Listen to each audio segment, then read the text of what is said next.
Chapter 22. The crisp autumn air cooled as December hit.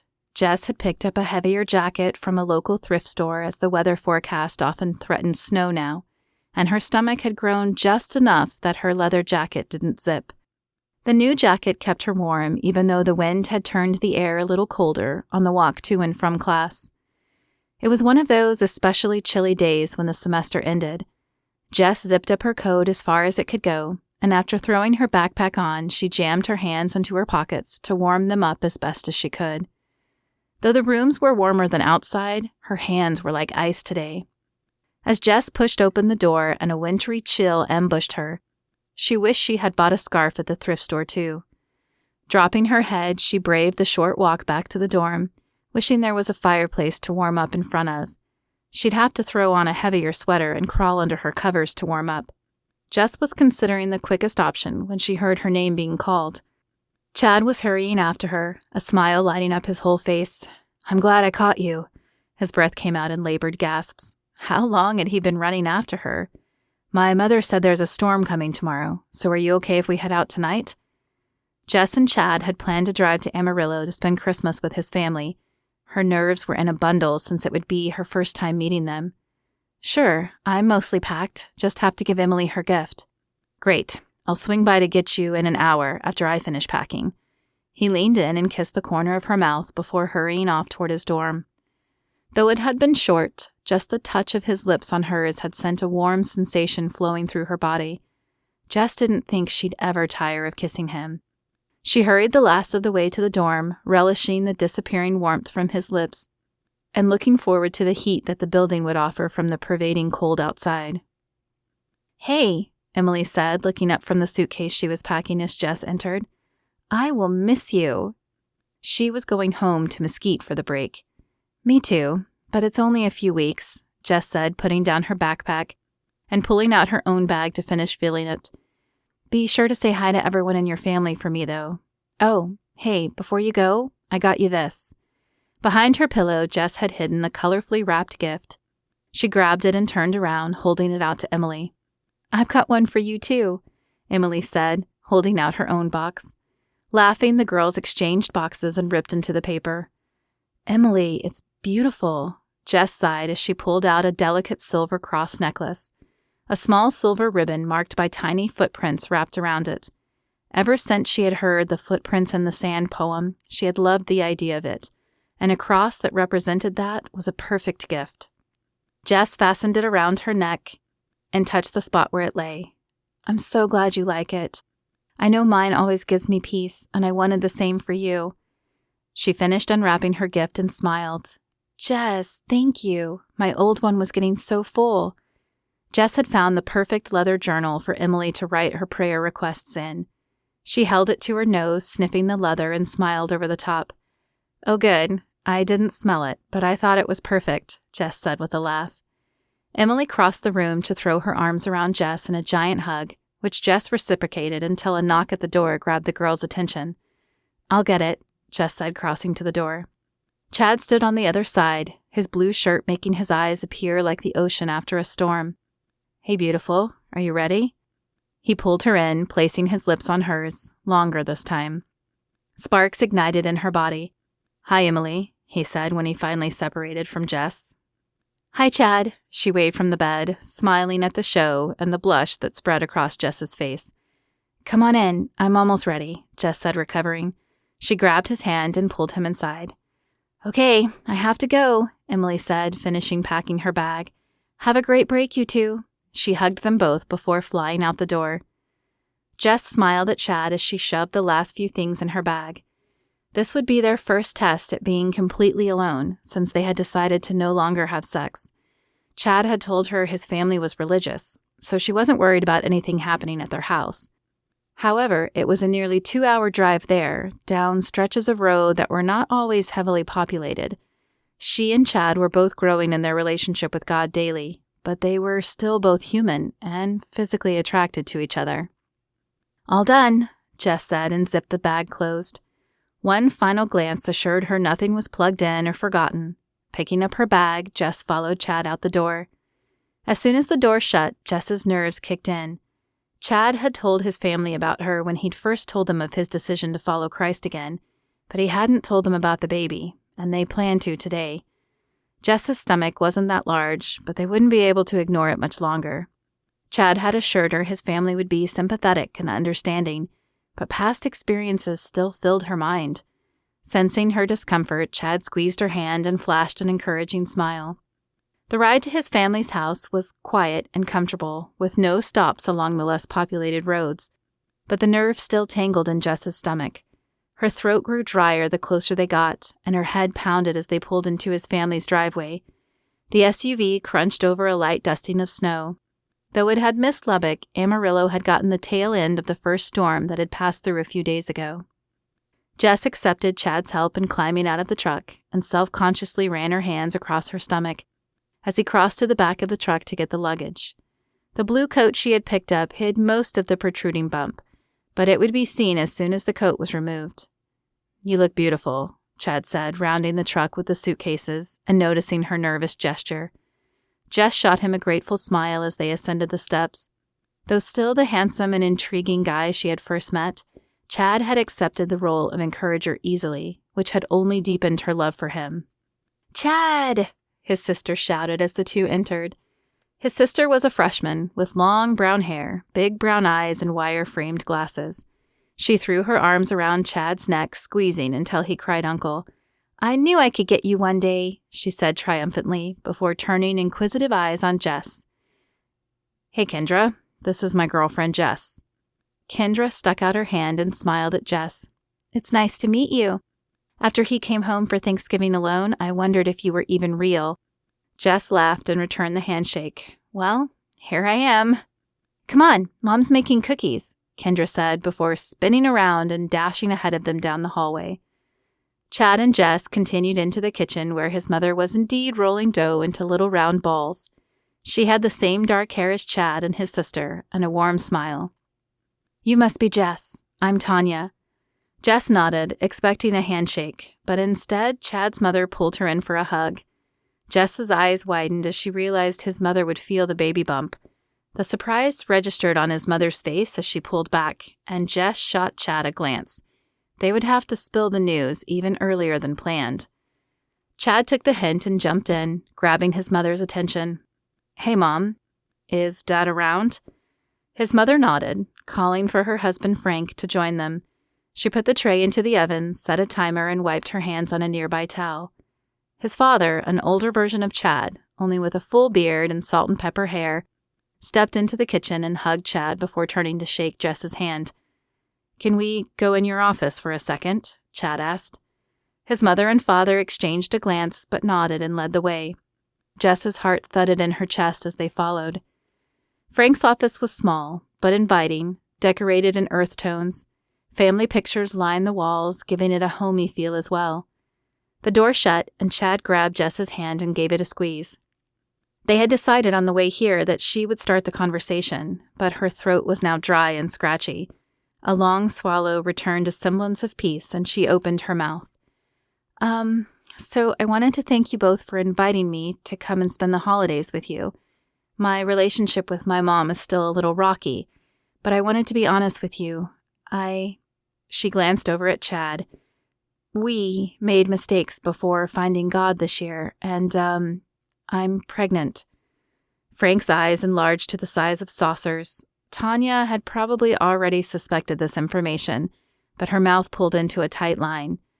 "Jess was going to put the baby up for adoption," Chad said, stepping in, "but I convinced her to keep it. We're going to raise the child together." "You're going to what?" His father's words exploded from his mouth, causing his head to shake with the ferocity. Tanya laid her hand on Frank's arm. "Is this what brought you back to God, Chad?" Her stoic face held no emotion, but her soft voice was full of love. Chad nodded. "It started with Kyle's journal, as I told you, but I really committed when Jess told me she was pregnant. I know we're young, but I couldn't get her out of my head, so we started dating, but I kept thinking about the baby. When I came home for Thanksgiving and remembered how great it was to be a family, well, then this feeling covered me, and I knew we had to keep the baby and be a family." He squeezed Jess's hand again, and though the words were meant for his parents, he said them with his gaze locked on Jess. I promised Jess I would clean up my act, and I have. We know we messed up, but we're trying to make it right. Frank's face was still a few shades darker than his normal color, but his mouth had closed, and his anger was starting to fade. That is admirable, Tanya said. It's not the way I hoped to become a grandmother, but if this event has brought you home, then I can't say I wish it hadn't happened. Frank nodded beside her, though he appeared to be deciding if he should say more.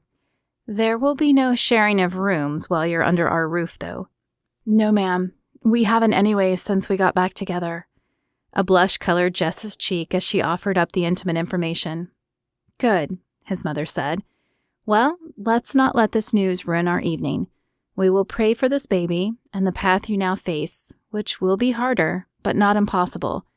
We're glad you have changed your paths, though, and we hope the two of you will remember this as your relationship deepens.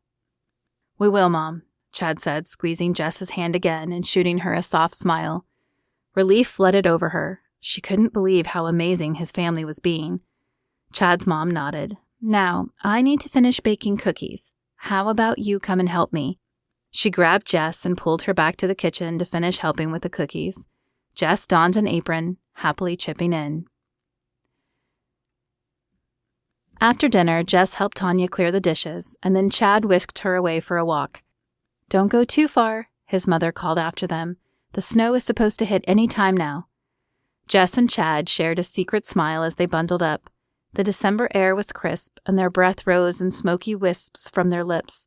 A light dusting of white made the yard seem almost magical. Chad thought back to the many winters he and Kyle had built snowmen or had snowball fights. Your parents took the news better than I thought they would, Jess said as they walked up his driveway. Chad chuckled and clasped her hand. They're still angry, or maybe disappointed is a better word, but too polite to show it while you're here. Is it hard? She asked. Being home where memories of your brother are stronger? It's always hard, Chad said. Some memories never go away. He saw a flicker of something cross her face and was just about to ask her what was wrong when a drop of coldness touched his cheek. He glanced up to see snow falling from the sky. Come on, we better get back in. Before your mother freaks on us, Jess said, tugging on his hand. Chad raised his face and stuck out his tongue, attempting to catch a snowflake. That's a second, he said. Laughing, Jess grabbed his arm and pulled him back to the house. They were still laughing as they tumbled through the front door. There you are. I was just about to send your sister after you. There's hot chocolate in the kitchen. Why don't you go warm up? After hanging up their coats, they wandered into the kitchen and poured 2 mugs of hot chocolate. The rest of the family was gathered in the living room, and Chad and Jess joined them, mugs in hand. Jess took a seat next to Kendra on the tan leather couch. Chad sat beside her. With a small smile, Kendra passed Jess a Bible, which she opened and followed along as Chad's father led a Bible study. It felt a lot like the small group back home with Jared, Emily, Chase, and Sarah. More than that, though, it felt like home. The Bible study had just concluded when Jess felt her phone buzzing in her pocket. She knew, without even pulling it out, who it was. Her mother had been calling all week, and Jess had been avoiding her calls because she still didn't know what she wanted to do. However, since she didn't want her mother bugging her all break, she decided to take the call and tell her mother she needed more time. I should take this, Jess whispered to Chad. I'll be right back. His brow furrowed together in confusion, but he nodded and Jess slipped out of the room, punching the call button as she went. Hi, Mom, she said quietly as she walked down the hall to the room she'd be sleeping in. Jess? Oh, I'm so glad I finally got a hold of you. Why are you whispering? Because I'm at Chad's house and I don't really want anyone to hear this conversation, Jess hissed. You haven't told him yet? Her mother asked. No, I haven't told him yet. If I tell him, I'll lose him. No man wants a woman with a past like mine, so please stop calling me before you ruin everything. Jess, I need to know your answer. They moved Jim's hearings up. They're happening next month. I'll think about it, Mom. I promise, but I have to go now. With that, Jess ended the call before her mother could say anything else. What's going on, Jess? Chad said from the doorway. She hadn't heard the door open, and she cursed herself for not paying closer attention. Nothing, she lied, letting the old habit sneak back in. She had once been a master at lying. Just a professor who needed to speak with me about one of my finals.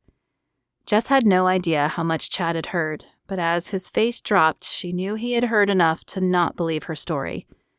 That wasn't a professor, Jess, he said, and she cringed at the emotionless tone of his voice. What's really going on? Is there someone else? Is that what you think? Jess asked. Anger boiled inside her. He was just like all the other men she'd known after all. I don't know what to think, he said. You won't talk to me. You've been withdrawn ever since your mother came to visit. I thought maybe you were just worried about your finals, but they're over now. So what is it? What's going on with you? She knew she hadn't been acting completely normal, but she couldn't believe he would immediately think there was someone else. You know what? If you think I could just jump to another guy, then maybe I should. It's all you'll ever see me as, right? The unfaithful tramp? Jess, stop, he said, shaking her shoulders. I'm sorry. I shouldn't have said that. But I'm worried about you, and I'm worried about the secret you're keeping from me. The anger fizzled and tears flooded Jess's eyes. I can't tell you. It will change everything. She crumpled to the floor and dropped her face in her hands. Jess, he said, sitting beside her, I don't care what's in your past. Whatever it is, we can make it through. But we won't make it if you keep secrets from me. That's no way to start a marriage. Marriage? She asked, splaying her fingers enough to look at him. Yeah, marriage, Chad said with a lopsided grin. This isn't quite how I planned it, but I was going to ask you to marry me, Jess Peterson. He reached into his pocket and pulled out a small black velvet box. Her breath caught in her throat, sending out a hitching sob as he opened the box. Inside was a small gold band with a single tiny diamond in the middle. I know it's not much, he said. You deserve way more, and one day I promise I'll get you a better ring, but I want us to be married before the baby comes. It's beautiful, Chad, Jess said as she dropped her hands. But I can't say yes until I tell you everything. I should have told you before, but I'm so ashamed. With a final shaky inhale, Jess gathered her breath and began the story of her sordid past. As Chad listened to her speak, an intense sadness filled his soul. No one should ever have to go through the unspeakable acts Jess had endured. That sadness was quickly replaced with anger when she reached the part about testifying. That monster's still alive? Chad hissed. He is, Jess said, and I have the chance to speak at his hearing. My testimony could put him away, but I'm not sure I can do it. Chad took her chin in his hands. Jess, you are the strongest woman I know. You can do this, and I will be right there by your side. You mean you still want me? Jess asked, her voice incredulous. Of course I still want you, Chad said. None of what happened was your fault. You were a victim. It doesn't change my opinion of you one bit, except maybe to make me love you even more. So will you accept my proposal now and agree to be my wife? Your proposal could use some work, Jess said with a laugh. I'll keep that in mind, he said, pulling out the ring. Though in my defense, this was not the proposal I had planned. I'm sorry I ruined it, Jess said. You didn't ruin anything, Chad said. I don't care about the proposal, as long as the answer is yes. So, is it? Yes, Jess said as he slid the ring on her finger. It's a yes.